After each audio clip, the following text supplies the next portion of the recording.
ప్రధాని నరేంద్ర మోదీ ఒమెన్ దేశంలో పర్యటించారు. ఒమెన్ దేశం అంటే పూర్తిగా ఇస్లామిక్ కంట్రీ. ఎక్కువగా ముస్లిమ్స్ ఉంటారు.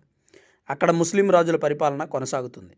మరి అలాంటి దేశంలో ఒక హిందూ దేశానికి చెందిన ప్రధాని వెళితే గొప్పగా స్వాగతం పలికారు. అలాగే సభా ప్రాంగణం మొత్తం మోదీ నామస్మరణతో దద్దరిల్లిపోయింది. మోదీ మోదీ అని చేస్తున్న నినాదాలు ప్రజల చెవుల్లో మారుమ్రోగాయి. ప్రపంచ దేశాల్లో భారత్ క్రేజ్ పెరిగింది అని చెప్పడానికి ఇదొక నిదర్శనం మాత్రమే. ఆర్థిక వ్యవస్థగా బలపడడం, రాజకీయ వ్యవస్థగా స్థిరంగా ఉండడం, ఇలాంటి అంశాలన్నింటినీ దృష్టిలో పెట్టుకొని భారత్ పట్ల ప్రపంచ దేశాలు స్నేహభావాన్ని చూపిస్తున్నాయి.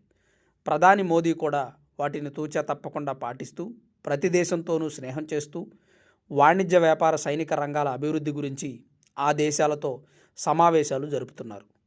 దేశం యొక్క ఆర్థిక అభివృద్ధి పెరగాలంటే ఖచ్చితంగా ప్రపంచ దేశాలతో వ్యాపారం చేయాలి. అది చేయాలంటే ప్రపంచ దేశాలతో పరిచయాలు ఏర్పడాలి. ప్రధాని నరేంద్ర మోదీ ప్రస్తుతం చేస్తున్నది ప్రపంచ దేశాల పరిచయాలే.